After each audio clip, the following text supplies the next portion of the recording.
turunlah atas kita sekalian kasih karunia dan damai sejahtera dari Allah Bapa, Anak dan Roh Kudus dalam ibadah raya pagi hari ini. Segala pujian, hormat, syukur kepada Tuhan, Allah semesta alam, pemilik segala-galanya, pemilik kehidupan kami. Kami mau mengagungkan Engkau ya Tuhan dalam ibadah ini.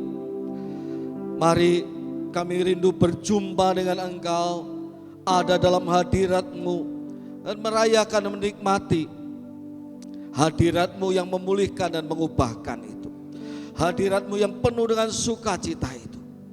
Kami berdoa Tuhan, Engkau memberkati seluruh jemaat-Mu, memberkati seluruh hamba-hamba-Mu yang melayani, memberkati ibadah ini. Nama Tuhan dipuji dan dipermuliakan. Di dalam nama Tuhan Yesus kami berdoa. Amin. Selamat beribadah, Tuhan Yesus memberkati kita semua. Shalom. Haleluya, puji nama Tuhan. Hari ini kita ada di tempat ini dengan keadaan sehat, tentunya pastinya. Kalaupun dalam keadaan sakit sekalipun, percayalah Tuhan itu baik. Amin. Kita mau memuji menyembah Tuhan pada pagi hari ini. Kita semua jemaat yang setia, kita mau meninggikan Tuhan kita. Karena Dia Allah yang penuh kasih, penuh damai, penuh sukacita. Amin. Mari Bapak Ibu kita bertepuk tangan bersama.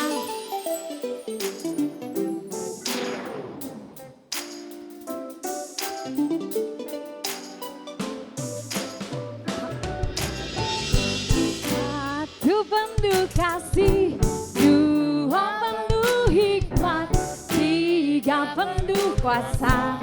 Kau mulia, kau ada waktu suka, ada waktu duka. Kau setia dan selalu bersamaku. Kau membuatku tersenyum, membuatku tertawa, membuatku bahagia. Kaulah sahabat, selalu ada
Amin. Allah sumber kekuatan kita.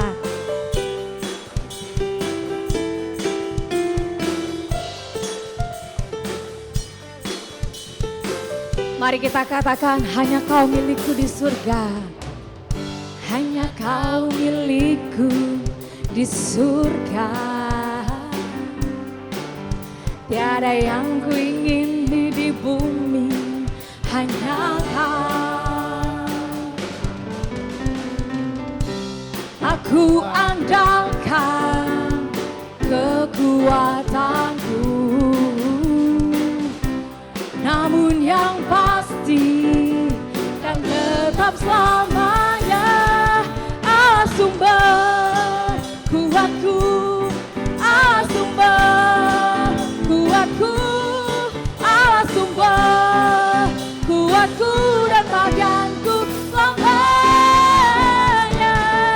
Allah sumber kuatku, Allah sumber kuatku, Allah sumber kuatku dan bagianku selamanya. Selamanya. Mari jemaat Tuhan saja katakan, Allah sumber kuatku. Allah sumber, amin. Hanya Engkau Tuhan sumber kekuatanku. Sumber kekuatanku Tuhan. Selamanya Allah sumber kuatku, Allah sumber kuatku, Allah sumber kuatku dan bagianku selamanya, selamanya. Allah sumber kuatku, Allah sumber kuatku, Allah sumber kuatku dan bagianku selamanya, selamanya, selamanya, selamanya. Haleluya, hanya Tuhan sumber kekuatan kita. Terima kasih Yesus.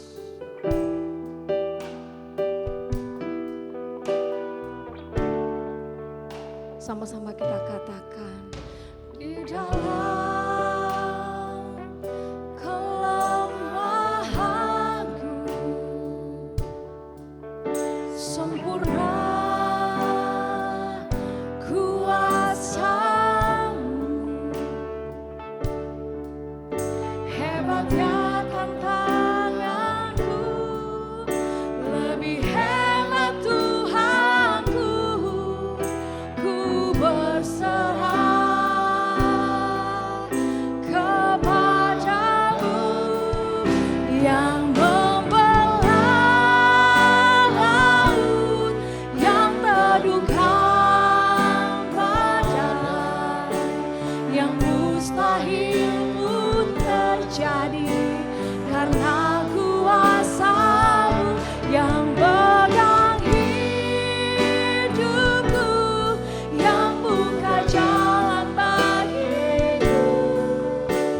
Kau membuat mukjizat sejati, yang membelah laut, yang teduhkan badai, yang mustahil pun terjadi karena kuasa-Mu yang pegang hidupku, yang buka jalan bagiku. Kau membuat mukjizat sejati. Mari angkat tanganmu, katakan, yang membelah laut, yang teduhkan badai. Kami percaya Tuhan, apa yang mustahil bagi kami tidak bagi Engkau Tuhan.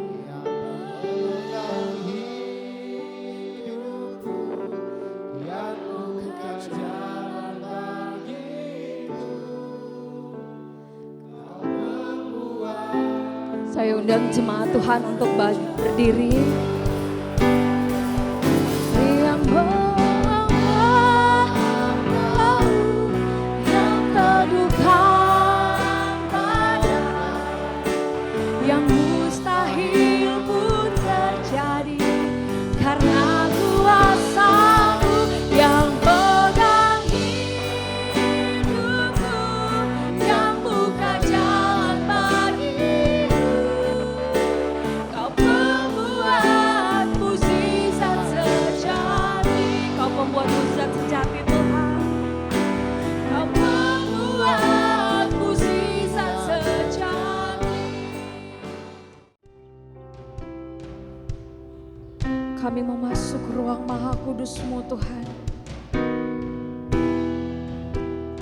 Kami mau membawa hati kami agar dibentuk lebih lagi oleh Engkau Tuhan.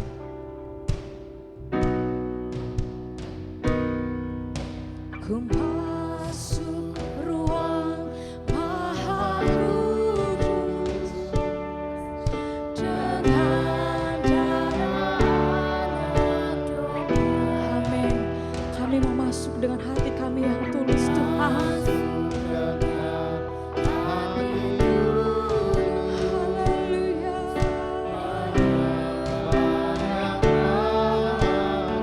Sekali lagi katakan, ku masuk ruang Maha Kudus. Masuk ruang Maha Kudus dengan darah anak domba. Ku masuk dengan hati tulus, menyembah yang Maha Kuasa. Ku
gereja katakan ku menyembahmu.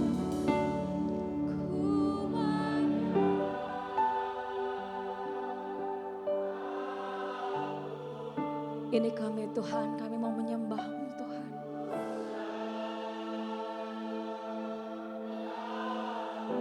Karena hanya Engkau yang layak disembah.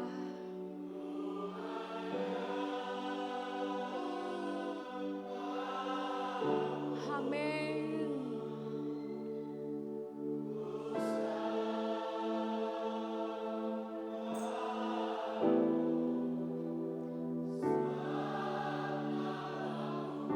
Sebab Engkau kudus Tuhan.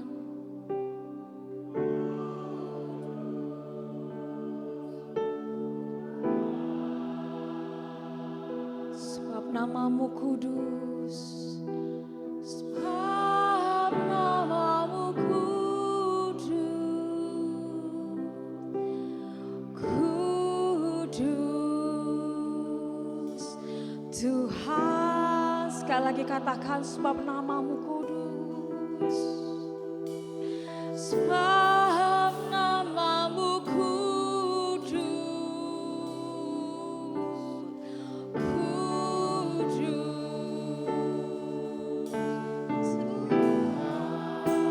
sebab Engkau kudus Tuhan.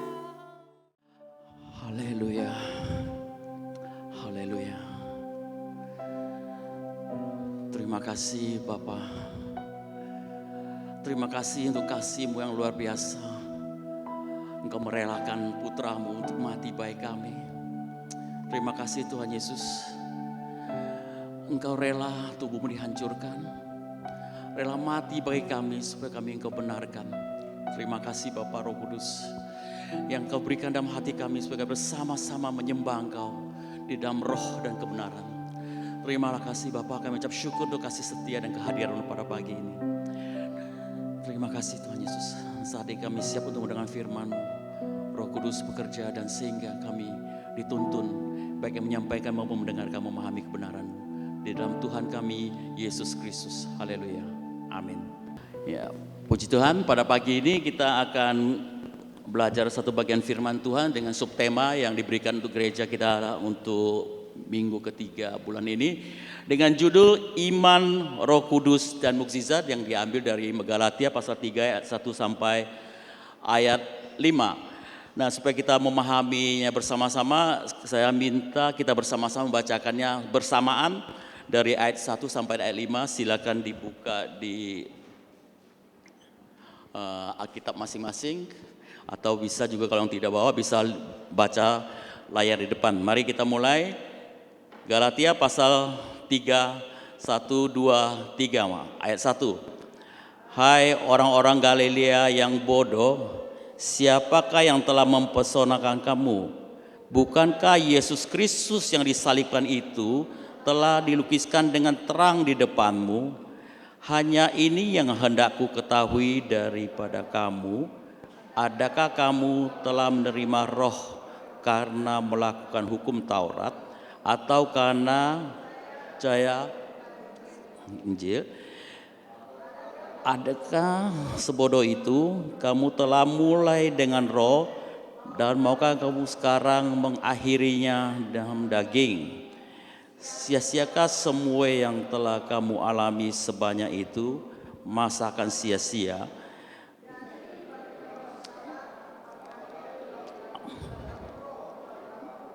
Dengan berlimpah-limpah, dan yang melakukan mukjizat di antara kamu berbuat demikian karena kamu melakukan hukum Taurat atau karena kamu percaya kepada pemberitaan Injil.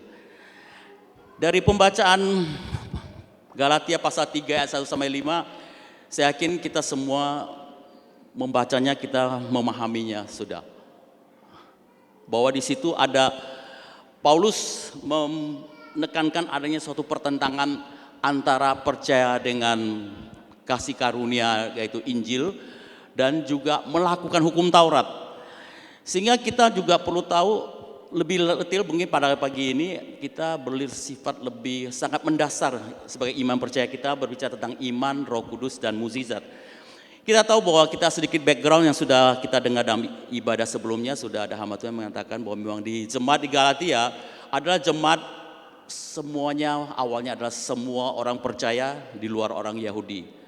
Sehingga waktu mereka percaya pada Yesus Kristus, mereka melakukannya sesuai dengan Injil kasih karunia tersebut. Tetapi kemudian datanglah orang Yahudi dengan agama Yahudinya menekankan bahwa Anda tidak cukup percaya pada Yesus, tapi engkau harus taat melakukan hukum Taurat. Nah, untuk lebih memahami kita harus tahu apa itu hukum Taurat, sehingga kita pagi ini menjadi jelas apa perbedaannya dan di mana letaknya perbedaan tersebut, sehingga kita memahami. Karena hal itu juga tidak menjadi satu, bahwa itu akan menjadi satu hal yang sering juga kita alami dalam kehidupan kita bersama. Kadang-kadang tanpa kita sadari kita masuk terperangkap dalam hukum Taurat tersebut dalam kehidupan sehari-hari. Nah, untuk memahaminya kita lihat di sini dalam Ibrani pasal 8 di sini katakan, tulisannya kecil tapi masih bisa dibaca saya kira ya. Sebab ia menegur mereka ketika ia berkata, sesungguhnya akan datang waktunya, demikianlah firman Tuhan, aku akan mengadakan perjanjian baru dengan kaum Israel dan dengan kaum Yehuda. Bukan seperti perjanjian yang telah kuadakan dengan nenek moyang mereka pada waktu aku memegang tangan mereka untuk membawa mereka keluar dari tanah Mesir. Sebab mereka tidak setia kepada perjanjianku dan aku menolak mereka, demikian firman Tuhan. Jadi di sini jelas dikatakan bahwa waktu Tuhan Allah membawa bangsa Israel keluar dari tanah Mesir dengan tanah yang kuat, mereka dipimpin sampai di Gunung Sinai dan Tuhan memberikan perjanjian hukum Taurat tersebut. Dan di sini kita tahu bahwa dikatakan bahwa mereka tidak mentaatinya dan mereka tidak sanggup melakukannya, sehingga Tuhan katakan akan ada waktunya, akan ada perjanjian baru, yaitu perjanjian kasih karunia. Nah, supaya kita juga memahami segala sesuatu tentang perjanjian lama atau hukum Taurat, sebenarnya kita harus tahu langsung aja ke intinya. Karena kita langsung tahu saja ke intinya. Dan itu sudah dipertegas waktu Tuhan Yesus ditanyakan oleh para ahli Taurat dan para ahli Farisi. Ditanyakan tentang hukum Taurat dan Tuhan membuatkannya atau merincikan dalam Matius pasal 20 ayat 37. Di sini jelas dikatakan bahwa jawab Yesus kepadanya, kasihilah Tuhan Allahmu dengan segenap hatimu, dengan segenap jiwamu, dan dengan segenap akal budimu. Itulah hukum yang terutama dan yang pertama. Dan hukum yang kedua yang sama dengan ini ialah kasih sesamamu seperti diri sendiri. Pada kedua hukum itu tergantung seluruh hukum Taurat dan kitab para nabi. Itu kita bertanya, memang hukum Taurat dipisahkan secara garis besar ada dua. Itu dikutip dari Keluaran pasal 20 ayat 1 sampai ayat 17. Kalau nanti buka di Keluaran pasal 20 ayat 1 sampai 17. Itu dari ayat 1 sampai ayat 11 itu berbicara tentang hubungan Allah dengan umatnya. Di situ adalah 10 perintah Allah yang kalau dari pasal ayat 1 sampai ayat 11 itu berbicara bahwa jangan ada Allah lain di hadapanku, ya, hormatilah nama Tuhan, kuduskanlah hari Sabat dan seterusnya. Dan baru itu hukum yang pertama. Hukum yang berikutnya adalah berbicara hubungan sesama manusia. Dari kalau kita tahu pada hukum Taurat atau hukum 10 perintah Allah yang kelima dikatakan hormatilah ayah ibumu, jangan membunuh, jangan berzina, jangan mengingini istri atau suami sesamamu, jangan mengingini apa yang menjadi milik sesamamu. Itu bicara tentang hubungan manusia. Nah, di sini Tuhan menyimpulkan bahwa semua itu ada dua, yaitu yang pertama tentang hubungan dengan manusia, dengan kasih Tuhan Allahmu, yaitu apa yang harus kita perbuat. Jadi inti dari perjanjian lama atau hukum Taurat berbicara tentang apa? Tentang kita, tentang manusia. Jadi apa yang kita lakukan itu sepenuhnya tergantung kepada kita. Dan terbukti firman Tuhan mengatakan itu tidak ditaati oleh bangsa Israel. Kita masih tahu waktu hukum Taurat diturunkan dari kedua loh batu pertama kali Musa turun, mereka sudah langsung melanggar perintah yang pertama. Kita masih ingat waktu Musa turun yang mereka ketemui adalah bangsa Israel saudara itu menyembah sapi emas. Itu ada perintah pertama. Kita bayangkan akhirnya dihancurkan dibuang batu itu, terus Tuhan bikinkan batu yang kedua, dan itulah kita lihat bahwa terbukti hukum Taurat itu adalah menunjuk kepada kemampuan manusia untuk hidup sesuai dengan ketaatan penuh pada firman Tuhan. Tetapi masalahnya hukum Tuhan adalah hukum yang sempurna. Kalau kita melakukan satu dan melakukan sampai 10 sempurna, tidak mungkin ada manusia yang bisa melakukannya. Dan kita lihat di sini dalam Galatia pasal 3 ayat 10 dikatakan, karena semua orang yang hidup dari pekerjaan hukum Taurat berada di bawah kutuk. Sebab ada tertulis, terkutuklah orang yang tidak setia melakukan segala sesuatu yang tertulis dalam kitab hukum Taurat. Juga dalam Yakobus pasal 2 ayat 10 dikatakan, sebab barang siapa menuruti seluruh hukum itu tetapi mengabaikan satu bagian daripadanya, ia bersalah terhadap seluruhnya. Jadi hukum Taurat atau hukum 10 hukum perintah Allah itu bisa saja kita mentaati semuanya, tidak mungkin. Tapi kalau kita menaatinya, katakanlah 90% sekalipun, kalau salah satu tidak kita taati, itu bersalah di hadapan Tuhan. Dan itu Tuhan buktikan waktu pelayanan Tuhan Yesus sendiri. Waktu kita masih ingat, kita lihat itu Pak Edi berikutnya di sini, dan peristiwa ini saya kira semua pernah dengar di sini, yaitu peristiwa bagaimana waktu Tuhan Yesus mengajar di Bait Allah, ahli Taurat dan para Farisi membawa seorang perempuan yang disebut ketangkap basah sedang berzina. Kalau kita baca konteks ini nanti kita lihat ada satu yang keliru atau satu hal yang itu membuktikan bahwa peristiwa adalah satu settingan. Karena apa? Namanya perzinahan mungkin nggak dilakukan oleh satu pihak saja. Nama juga ketangkap basah, kok yang dihadirkan hanya perempuan, kemana laki-lakinya? Nah itu sebenarnya udah bukti mungkin salah satu di antara para ahli Taurat itu kali yang menskenariokan sehingga wanita itu ditangkap. Dan hukumnya sini firman Tuhan katakan, para ahli Taurat menghadirkan di hadapan Tuhan mengatakan, kalau hukum Taurat mengatakan bahwa kalau seorang kedapatan berzina, dia akan dilempar batu atau dirajam sampai mati. Nah pertanyaannya, dia bertanya kepada Tuhan Yesus, Tuhan apa yang harus dilakukan untuk kasus seperti ini? Nah kita lihat di sini ada satu hal yang luar biasa, karena waktu dipertanyakan seperti ini, Tuhan Yesus dikatakan, kita masih ingat Tuhan Yesus menjongkok dan menulis di tanah. Tapi sesungguhnya Tuhan Yesus saat itu berada di pelataran Bait Allah. Bait Allah itu pelatarannya terbuat dari batu, bongkahan batu. Jadi sesungguhnya Tuhan Yesus sedang menunjukkan bahwa engkau ciptaan sedang menguji pencipta. Kenapa? Karena Tuhan Yesuslah yang menulis 10 perintah Allah itu. Dituliskan, dan sekarang Anda datang untuk menguji dengan bahan materi yang disampaikan atau disampaikan oleh pencipta itu sendiri. Dan kita lihat Tuhan Yesus menulis 2 kali, itu bukti waktu yang batu Bait Allah itu ya, roh batu itu Tuhan Yesus tulis 2 kali. Yang pertama dipecahkan oleh Musa, baru ditulis ulang.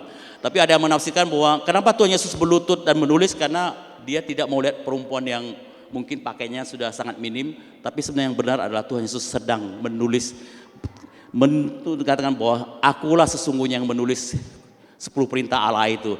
Dan di sini kita lihat satu bukti bahwa seorang ahli Taurat, kita tahu adalah seorang yang sangat paham melakukan hukum Taurat secara detail. Mereka dari hal yang terkecil sekalipun dikatakan, dari apa yang sejak ketentuan, karena hukum Taurat 10 perintah Allah itu mereka implementasikan ada 613 peraturan hidup sehari-hari yang harus mereka taati. Misalnya mereka tadi kalau makan harus cuci tangan dan tidak boleh makan bersama-sama bukan Yahudi. Ya, ketentuan mereka harus disunat.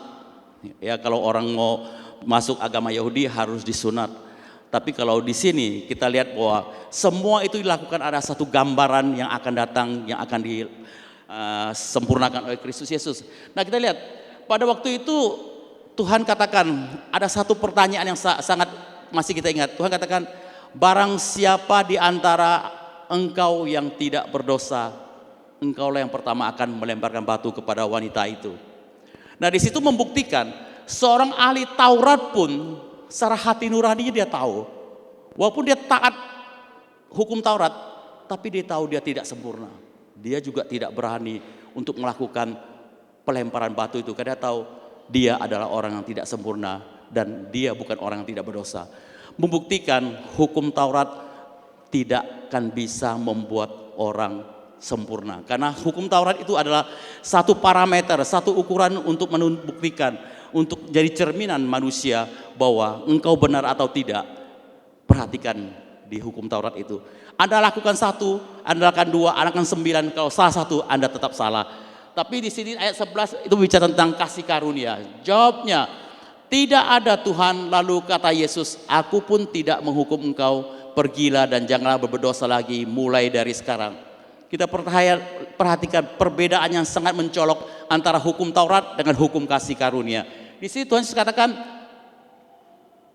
Tuhan bertanya kepada wanita itu, adakah seorang yang menghukum engkau? Jawabnya, tidak ada. Lalu kata Tuhan, aku pun tidak menghukum engkau.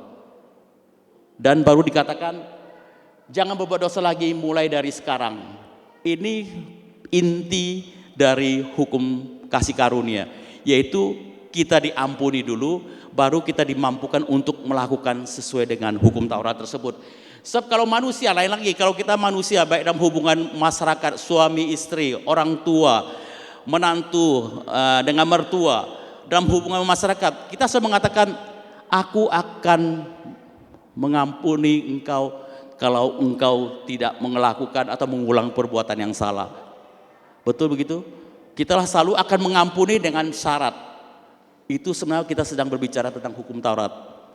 Saya tidak akan mengampuni engkau kalau engkau tidak melakukan yang benar dulu.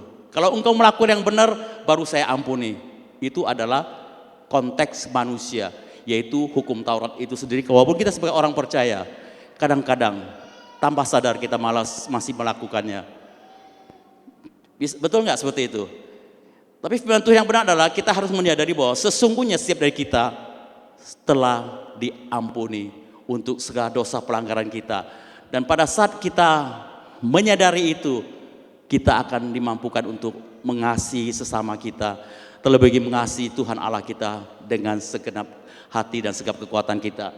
Dan yang satu yang sini kita lihat, siapa yang layak dan terbukti yang bisa menghukum wanita itu yang tidak berdosa? Hanya Tuhan Yesus adalah orang yang tidak berdosa, tapi Tuhan katakan, aku pun tidak menghukum engkau. Karena semua penghukuman ini nanti akan kutanggung di kayu salib, sehingga semua yang percaya, engkau akan dimampukan untuk pergi dan tidak berbuat dosa lagi. Dan inilah kunci dari hukum kasih karunia. Dan kita lihat di sini dalam Ibrani pasal 8 ayat 10 dikatakan, maka inilah perjanjian yang kuadakan dengan kaum Israel sesudah waktu itu, demikian firman Tuhan, aku akan menaruh hukumku dalam akal budi mereka dan menuliskannya dalam hati mereka, maka aku akan menjadi Allah mereka dan mereka akan menjadi umatku. Dan mereka tidak akan mengajar lagi sesama warganya atau sesama saudaranya dengan mengatakan, kenallah Tuhan, sebab mereka semua besar kecil akan mengenal aku. Jadi dalam hukum kasih karunia, hukum atau kabar baik tentang Injil adalah bahwa Tuhan yang bertindak, yang berinisiatif. Tuhan yang datang untuk menebus kita, Tuhan yang mencari kita. Sehingga kalau kita kadang ada yang mengatakan, aku sudah menemukan Tuhan. Bukan, sebenarnya kita percaya kepada Yesus karena Tuhan yang menemukan kita, Dia mencari kita. Dan itu yang buat kita ditemukan dan percaya kepada Dia, bukan kita yang menemukan Tuhan. Nah, selanjutnya kita lihat inti atau intisari dari perjanjian baru. Tadi kalau perjanjian lama itu tadi pertama yaitu kasihilah Allahmu dengan segenap hatimu, itu yang pertama. Kedua, kasih sesamamu. Tetapi dalam perjanjian baru atau hukum Injil, inti hukum perjanjian baru adalah sebab aku akan menaruh belas kasihan terhadap kesalahan atau unrighteousness mereka dan tidak lagi mengingat-ingat dosa mereka. Bagaimana bisa terjadi? Karena kita tahu dalam proses atau peristiwa hukum, satu kesalahan hanya bisa diselesaikan dengan apa? Menerima penghukuman. Yang bersalah harus dihukum atau membayar denda. Dan itu tidak bisa kita lakukan sendiri karena kita sendiri semua ada orang yang berdosa. Tapi hanya Tuhan Yesus yang sempurna. Dia rela menggantikan kita untuk mati bagi kita. Sehingga dengan demikian dikatakan segala dosa pelanggaran kita telah ditanggungnya. Dan kita menjadi orang yang dibenarkan dan tidak lagi mengingat dosa kita. Karena Kristus telah melakukannya bagi kita. Nah, penekanannya tentang kesalahan. Kesalahan berbicara tentang, berarti kata salah lawannya adalah benar, kebenaran, betul? Nah, kalau dalam Alkitab selalu kita ada kata kebenaran, ada kata dibenarkan atau benar. Nah, ini untuk memahami kata ini kita kembali harus melihat konteks ke dalam Alkitab. Dan satu hal yang luar biasa, kata dibenarkan atau kata kebenaran, kalau untuk memahaminya dari bahasa Mandarin, itu kita mempunyai satu persepsi yang lebih mungkin bagi memahaminya kok bisa begitu lebih ini. Kita lihat. Nah, ini kita pakai kata ini, saya kira mungkin ada yang baru belajar Mandarin. Kalau Pak Titi sudah ahlinya, saya pinjam kita coba untuk melihat bersama-sama. Di sini kata benar atau dibenarkan atau kebenaran itu pakai kata ini atau righteousness, kata yi. Yi itu terdiri dari dua unsur, dari dua kata, yaitu pertama ini adalah yang atau domba, di sini di bawahnya wo. Jadi kalau domba di atas saya itu artinya dibenarkan. Nah, dasar dibenarkan itu dia harus kembali ke lihat kata wo. Wo itu artinya saya. Kata saya itu berasal dari dua kata, yaitu dari kata sebelah kirinya itu tangan plus sebelah kanannya di sini knife, tapi senjata atau tombak. Jadi kalau manusia, kita tahu bahwa firman Tuhan mengatakan bahwa semua manusia jatuh dalam dosa dan telah kehilangan kemuliaan Allah. Sehingga manusia menjadi satu makhluk yang tangannya memegang pedang, senjata. Kenapa? Yang terjadi adalah manusia itu akan hidup di dalam dua ekstrim. Kalau dia memegang senjata untuk apa biasanya? Yaitu untuk membela diri, betul? Orang merasa lemah maka dia akan bawa senjata. Saya ingat kalau orang waktu saya belum percaya Tuhan, saya juga suka bikin ada senjata pisau yang saya bawa-bawa karena merasa enggak secure, enggak aman. Sebaliknya kalau orang yang selalu membawa senjata itu juga melambangkan orang yang arogan. Karena ada senjata yang dipegang, dia merasa dia sombong, dia superior. Sehingga kalau kita lihat yang superior artinya orang yang akan menjadi tinggi hati. Kalau yang inferior dia akan menjadi rendah diri. Tetapi kalau kita memahami bahwa kalau kita dari kata yi dibenarkan, kebenaran karena segala dosa pelanggaran kita dari ditanggung oleh Yesus dan digantikan oleh domba, anak domba Allah di atas kita, kita menjadi dua ekstrim terjadi di tengah-tengah. Dari rendah diri dan tinggi hati menjadi rendah hati. Jadi yang di bawah rendah dirinya dibuang, yang atasnya hati tinggi dibuang menjadi rendah hati. Nah, itulah yang disebut dengan orang yang dibenarkan. Jadi sekarang setiap kali kita berbicara, ingat sebagai orang percaya, kita adalah orang yang dibenarkan. Bukan lagi kita yang seutuhnya hanya manusia, tangan saat ini. Tapi sekarang ingat ada anak domba Allah, Yesus yang telah mati bagi kita di atas kepala kita. Sehingga dengan demikian hidup kita bukan aku lagi, tetapi Kristus ada dalam diri kita. Ini memenuhi 2 Korintus pasal 5 ayat 1 dikatakan, dia yang tidak mengenal dosa, yaitu Yesus, telah dibuatnya menjadi dosa karena kita, yaitu dia menjadi anak domba Allah yang sempurna, supaya dalam diri dia kita dibenarkan oleh Allah. Jadi kata yi ini mengungkapkan pas ayat ini, yaitu 2 Korintus pasal 5 ayat 1, dia yang tidak mengenal dosa telah dibuatnya menjadi dosa karena kita, supaya dalam dia kita dibenarkan oleh Allah. Nah, inilah dibenarkan oleh Allah, itulah dasar kita untuk masuk ke tahap berikutnya berbicara tentang iman.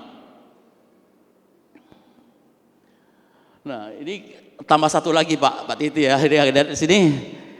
Kalau di sini dalam bahasa Mandarin, iman berkata kalau hanya percaya artinya sing, percaya ini. Kalau di sebelah ini ada huruf atau tulisan sing. Iman dalam bahasa Mandarin adalah sing, hati yang percaya. Nah, kita lihat etimologi atau dasar dari tulisan ini, kita belajar sedikit. Ini yang sebelah sini itu melambangkan kata orang, seseorang. Di sini ada kata yen, itu berarti mengaku. Di bawah sini ada kata kou, itu mulut. Artinya seseorang mengaku dengan mulut dan percaya dengan hati, itulah iman. Jadi iman bukanlah iman sampai iman itu diucapkan, dideklarasikan. Kalau kita tahu dalam Ibrani pasal 11 saya suka katakan bahwa iman adalah dasar dari segala sesuatu yang kita harapkan, bukti dari segala sesuatu yang tidak kelihatan. Itu definisinya. Tapi iman itu tidak menjadi iman sampai iman itu diperkatakan, diucapkan. Karena di sini dikatakan, Roma pasal 10 ayat 9 dikatakan, sebab jika kamu mengaku dengan mulutmu bahwa Yesus adalah Tuhan dan percaya dalam hatimu bahwa Allah telah membangkitkan dia dari antara orang mati, maka kamu akan diselamatkan. Karena dengan hati orang percaya dan dibenarkan, dengan mulut orang mengaku dan diselamatkan. Jadi sing-sing iman itu menggenapi atau menggambarkan secara jelas Roma pasal 10 ayat 9 ini. Seseorang kalau mengaku dengan mulutnya dan percaya dengan hatinya, dia akan diselamatkan. Dan itulah saya melihat betapa luar biasa tulisan Mandarin ini pastilah diilhami oleh kebenaran firman Tuhan, dan banyak-banyak tulisan lagi yang mungkin lain kali bisa kita belajar bersama. Kita sekarang setelah kita dibenarkan, firman Tuhan mengatakan pada saat kita percaya, kita mengaku dengan mulut kita dan hati kita percaya, firman Tuhan mengatakan saat itu juga kalau Anda percaya, engkau dimeteraikan dengan Roh Kudus. Amin. Kalau kita sudah mengaku Yesus sebagai Tuhan dan Juru Selamat, kita sudah dimeteraikan dengan Roh Kudus. Tapi sekarang yang kadang-kadang yang terjadi adalah sebagai orang percaya kita hidup dalam satu pemahaman yang kurang tepat. Ada yang mengatakan bahwa fungsi Roh Kudus itu adalah mengingatkan dosa-dosa kita. Sehingga pada saat misalnya setiap waktu kita selalu mengatakan kalau kita diingatkan oleh dosa-dosa kita, seolah-olah itu adalah fungsi atau pekerjaan Roh Kudus. Padahal tidak. Untuk itu kita mau pahami, kita lihat di sini dikatakan dalam Yohanes pasal 16 ayat 8 dikatakan, kalau ia datang, ia di sini berbicara tentang Roh Kudus, ia akan menginsafkan dunia akan dosa, kebenaran dan penghakiman. Akan dosa karena mereka tetap tidak percaya kepadaku. Jadi fungsi Roh Kudus yang pertama adalah mengingatkan akan dosa bagi orang yang belum percaya. Bagi orang yang tidak percaya, Roh Kudus itu berfungsi mengingatkan bahwa engkau adalah orang berdosa. Karena bercermin dari hukum Taurat, engkau adalah orang berdosa karena tidak ada manusia yang sempurna, yang tidak satu manusia yang bisa melakukannya. Tetapi ayat 10 dikatakan, akan kebenaran karena aku pergi kepada Bapa dan kamu tidak melihat aku lagi. Akan penghakiman karena penguasa dunia ini telah dihukum, ayat 13 penekanannya. Tetapi apabila ia, Roh Kudus datang, yaitu Roh kebenaran, ia akan memimpin kamu ke dalam seluruh kebenaran. Jadi fungsi Roh Kudus adalah memimpin kita ke seluruh kebenaran. Jadi Roh Kudus tidak lagi mengingatkan bahwa engkau adalah orang berdosa, tapi justru sebaliknya. Pada saat kita melakukan dosa dan pelanggaran dan ketidaksempurnaan kita, Roh Kudus mengingatkan kita bahwa kita telah dibenarkan sekali untuk selama-lamanya. Sehingga walaupun engkau sekali-sekali melakukan kesalahan dan dosa, engkau tetap dibenarkan. Itu yang jadi fungsi Roh Kudus. Bukan karena kalau fungsi Roh Kudus itu adalah merongrong, merengek di dalam hati kita mengatakan bahwa engkau berdosa, tiap hari mengatakan engkau orang berdosa, engkau orang tidak layak. Itu adalah pekerjaan pendakwa. Itu bukan pekerjaan Tuhan, bukan pekerjaan Roh Kudus, tapi pekerjaan sang iblis yang untuk mendakwa kita supaya kita lari dari Tuhan. Tapi fungsi Roh Kudus bagi orang percaya adalah selalu dia mengingatkan bahwa kita telah dibenarkan. Karena Yesus Kristus telah mati menggantikan kita, kita dibenarkan sekali untuk selama-lamanya. Nah sekarang ini cukup jelas bukan ya? Nah pertanyaan sekarang, apa bukti kita atau Anda punya Roh Kudus? Ada yang mengatakan, Kalau orangnya bersukacita, orangnya sabar, orang baik hati, itu betul, itu adalah buah roh. Tapi bukti pertama bahwa Anda punya Roh Kudus seperti apa? Anda pernah bertanya, apakah Roh Kudus ada dalam diriku? Pernah kita bertanya? Ada? Yakin bahwa Roh Kudus ada dalam kita, dan mungkin kuncinya bisa kita baca di sini. Dalam 1 Korintus pasal 12:3 dikatakan, karena itu aku mau meyakinkan kamu bahwa tidak ada seorang pun yang berkata-kata oleh Roh Allah dapat berkata, terkutuklah Yesus, dan tidak ada seorang pun yang dapat mengaku Yesus adalah Tuhan selain Roh Kudus. Jadi kalau pada saat saudara dihadapan satu pertanyaan, apakah engkau percaya pada Yesus sebagai Tuhan dan Juru Selamat? Kalau dalam hati kecil Anda ada pemberontakan, dalam hati Anda ada kemarahan, dan hati kamu tidak menerima, itu bukti Roh Kudus belum ada di dalam Anda. Itu saya kira semua bisa membuktikan sendiri. Pada waktu kita belum percaya pada Yesus Kristus, kalau ada yang menginjili kita, ada yang menyampaikan kebenaran tentang ini, yang terjadi apa? Pasti kita marah, kita melawan. Dia katakan bahwa Tuhan Yesus adalah Juru Selamat. Pasti hati kita marah dan kita tidak terima. Pernah mengalami seperti itu? Atau ada yang masih tetap seperti itu? Bahwa kita bicara Tuhan Yesus adalah Tuhan dan Juru Selamat, masih ada rasa bukan itu, enggak benar itu, saya enggak percaya. Kalau memang ada seperti itu, bertanda bahwa Roh Kudus belum ada di dalam kita.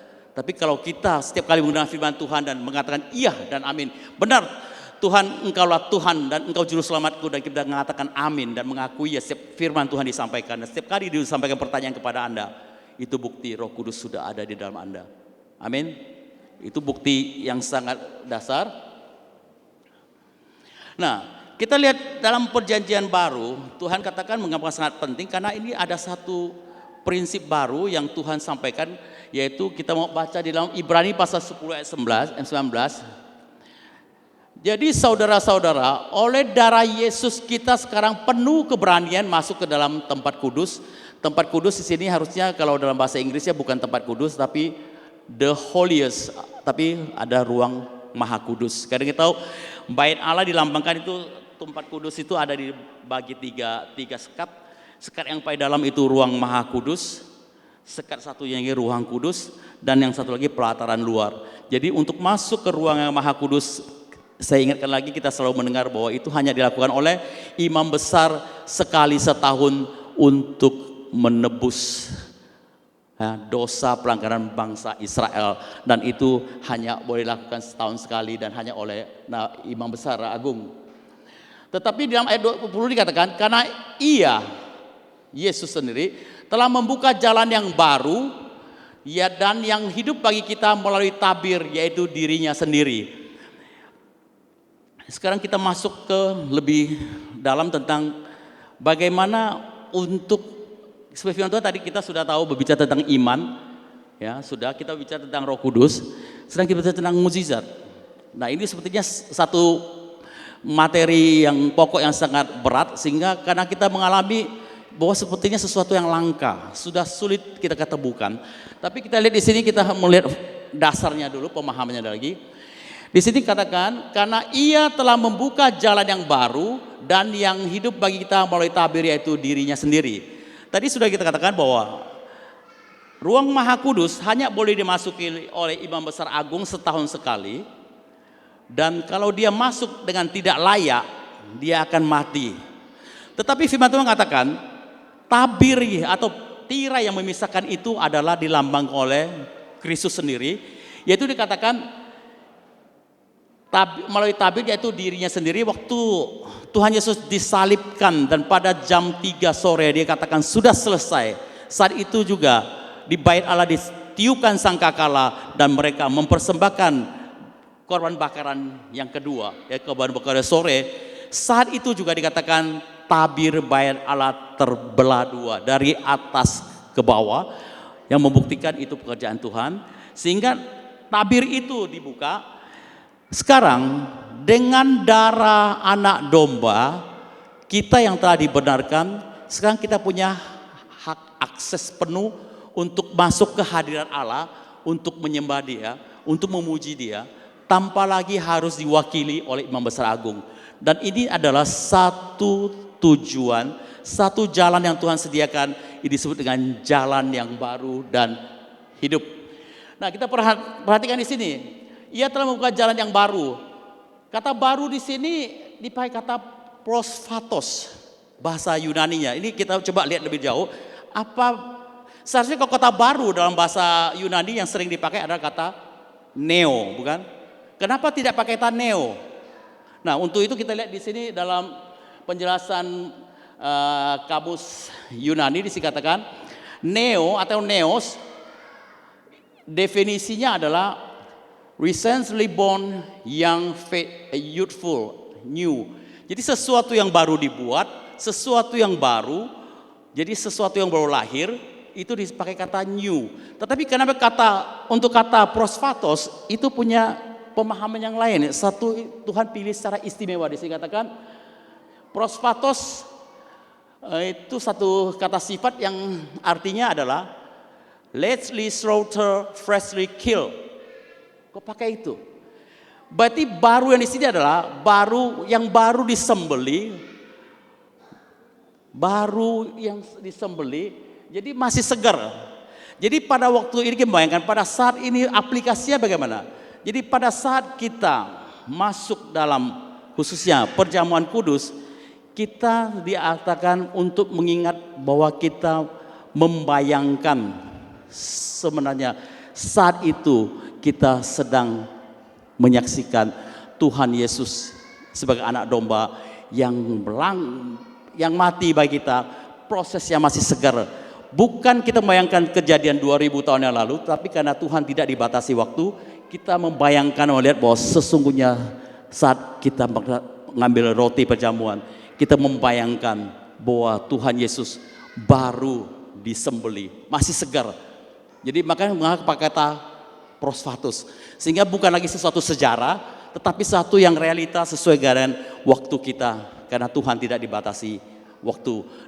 Nah, kita melihat, untuk kita kembali melihat bagaimana dalam Alkitab kita, peristiwa mukjizat itu terjadi, itu kalau Tuhan Yesus hadir. Setiap kali Tuhan Yesus hadir, apapun sakit penyakit, apapun kelemahan, itu semua dituntaskan. Bahkan orang yang mati, Lazarus yang sudah 4 hari juga dibangkitkan. Berarti kuncinya adalah menyaksikan kehadiran Tuhan. Karena itu kan sudah terjadi 2000 tahun yang lalu. Nah, bagaimana sekarang dalam zaman ini? Dan itu terbukti kita, kalau coba saya nggak catat di sini, ada teringat di sini dalam Lukas pasal 24 ayat 35 dan 36, nanti bisa dibuka. Lukas pasal 24 ayat 35 dan 36. Kita ingat setelah Tuhan Yesus bangkit pada hari pertama, dia menampakkan diri kepada Maria Magdalena. Terus pada sorenya dia berjalan bareng dengan 2 murid, yaitu Kleopas dan istrinya, kembali ke desa Emmaus. Tapi dalam perjalanan mereka tidak mengenal dia. Pada waktu malam, Tuhan Yesus diminta untuk bermalam di rumahnya, dan waktu itu Tuhan Yesus mereka tidak kenali. Tetapi pada saat mereka melihat Tuhan Yesus memecah-mecahkan roti dan membagikannya, seketika itu juga mata hatinya terbuka dan dia tahu itu Tuhan Yesus. Dan seketika Tuhan Yesus hilang dari pandangan matanya. Bukan Yesus sudah ada di situ, tapi Yesus hilang daripada matanya. Dan terjadi apa? Kita masih ingat, waktu kedua murid itu segera kembali ke Yerusalem. Makanya di ayat 35 dikatakan, pada waktu mereka atau kedua orang itu menceritakan peristiwa Tuhan Yesus memecah-mecahkan roti, ayat 36 coba dibacakan. Pada saat mereka membicarakan hal itu, hal tentang perjamuan kudus, yaitu tentang Tuhan memecahkan roti, seketika itu juga Tuhan Yesus hadir. Jadi kita lihat, untuk zaman ini, untuk kita bisa menghadirkan Yesus Kristus, selain kita mendengar firman Tuhan, selain kita berdoa, kita menyembah Dia, tapi satu hal yang Tuhan ingatkan dan satu jalan baru yang Tuhan berikan pada kita, yaitu pada saat kita mengingat Dia.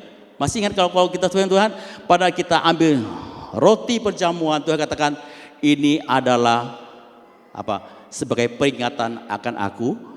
Pada waktu Dia memberikan darahnya, darah ini adalah lambang perjanjian baru yang melambangkan darahku yang tertumpah untuk membenarkan engkau.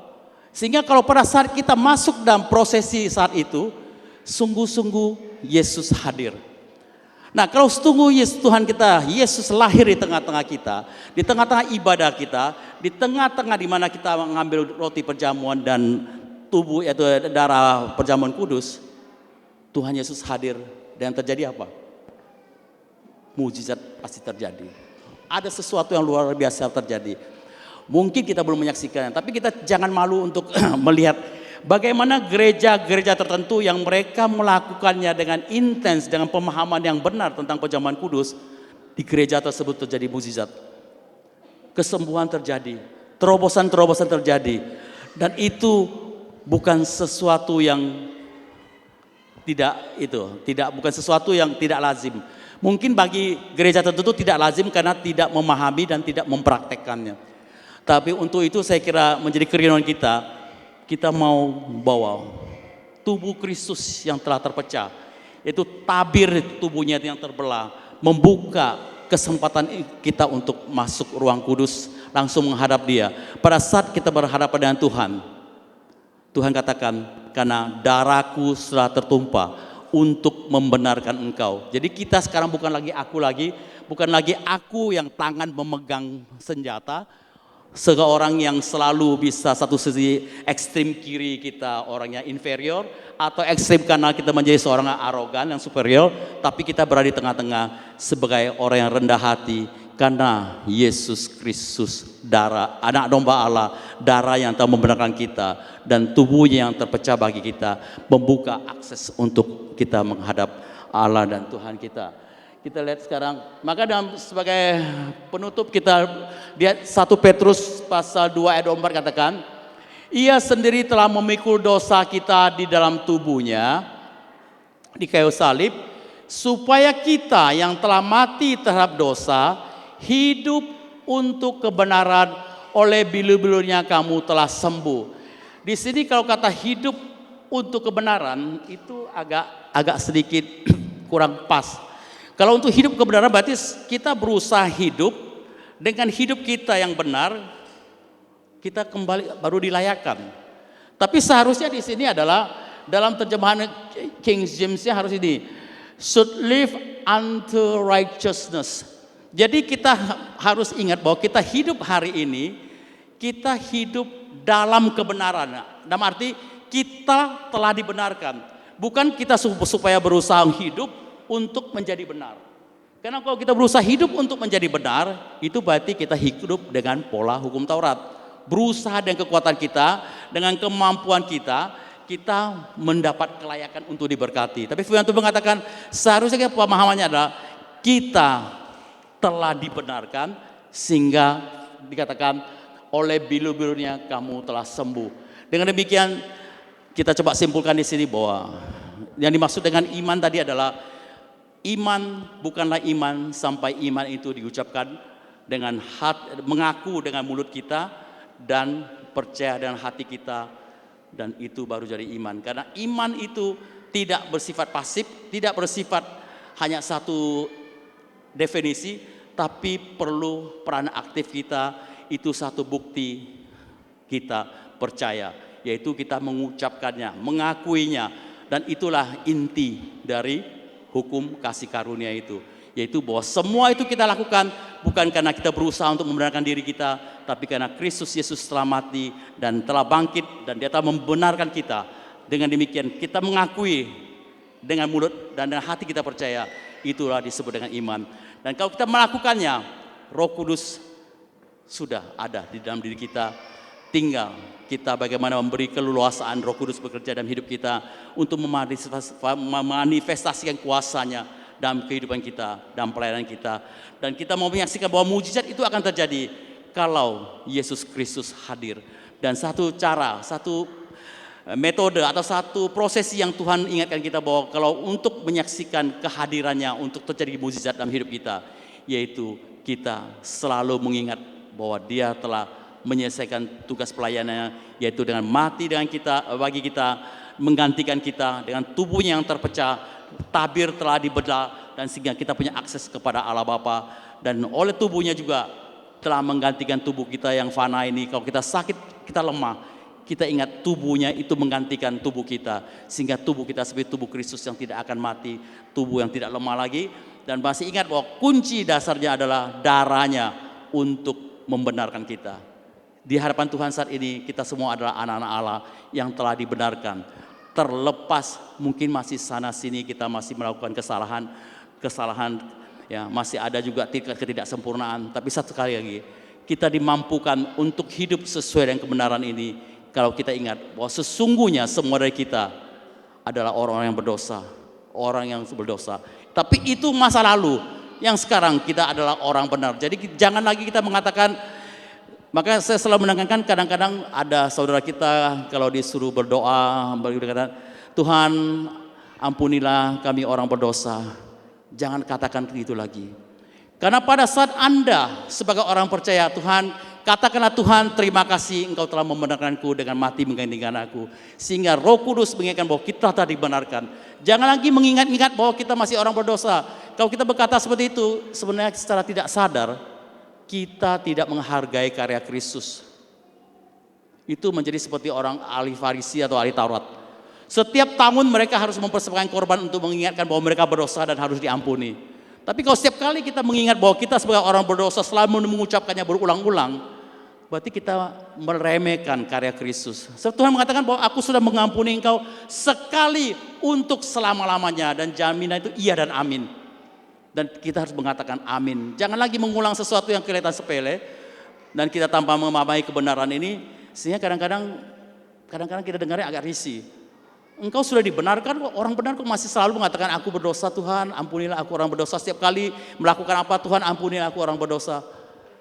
Itulah mentalitas perjanjian lama, hukum Taurat itu sendiri yang memang tidak mampu melakukannya.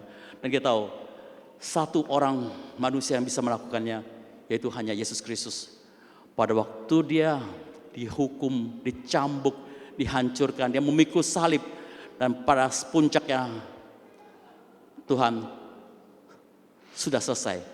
Semua pelanggaran, semua ketidakmampuan manusia untuk menanggung perbuatan sesuai dari hukum Taurat itu digenapi dalam dirinya. Sehingga dengan demikian sekali lagi, sekarang kita hidup dalam jalan yang baru, jalan yang memberi hidup. Makin kita berjalan dalamnya, hidup kita makin terasa hidup. Dan itulah yang janji firman Tuhan bagi kita. Sehingga jangan heran kenapa dalam Galatia ini Paulus menyampaikan satu perkataan yang sebenarnya kalau kita dengar itu membuat telinga itu marah. Siapa yang mau kau dikatakan engkau yang bodoh? Kita kalau mendengar kata bodoh, ada istri yang mengatakan suaminya bodoh, atau suami mengatakan istrinya bodoh, atau menantu mengatakan mertua mengatakan menantunya bodoh, atau tetangga kita gembala atau pendeta rohani mengatakan jemaatnya bodoh. Marah nggak? Marah sekali. Kadang setiap kali kita dikatakan bodoh tuh nggak terima. Tapi Tuhan mengatakan, ya, kalau kita tetap mempraktekkan hukum perjanjian lama, hukum Taurat itu dalam kehidupan sehari-hari kita, dan kita melupakan hukum kasih karunia, apa yang telah Tuhan Yesus kerjakan dalam hidup kita, sungguhnya kita orang bodoh. Dan itu keras memang. Dan kiranya firman Tuhan pada pagi ini kita memahami dasar-dasar kehidupan orang percaya, yaitu iman, Roh Kudus, dan mukjizat itu terjadi dalam hidup kita. Kalau kita memahaminya semua dalam perspektif perjanjian baru, yaitu kuncinya yaitu ada di Yesus Kristus, bukan diri kita. Karena Tuhan katakan, aku akan menjadi Tuhan, aku akan menjadi Tuhanmu, aku akan menjadi juru selamatmu. Apa menjadi pergumulan kita? Tuhan katakan, akulah penolongmu, Tuhan katakan, akulah apa yang kau butuhkan, isi saja. Kamu apa? Tuhan, engkaulah penolongku. Tapi kalau perjanjian lama, kalau kita masih mengalami mentalitas perjanjian lama, kita berusaha untuk hidup layak, berhidup benar, aktif, dan ini itu supaya kita mendapat kelayakan untuk diberkati. Itu sesuatu yang keliru. Kiranya firman Tuhan pada pagi ini boleh menyegarkan pikiran kita dan memahami kebenaran ini, sehingga terobosan demi terobosan terjadi dalam hidup kita. Dan bagi yang mungkin masih ragu, belum percaya pada Yesus Kristus sebagai Tuhan dan Juru Selamat, mari kita segera mengambil keputusan. Karena tidak tahu kapan waktunya berakhir bagi Anda untuk menanti-nanti atau menunda-nunda waktu untuk mengaku Tuhan Yesus Kristus sebagai Tuhan dan Juru Selamat. Demikian firman Tuhan pada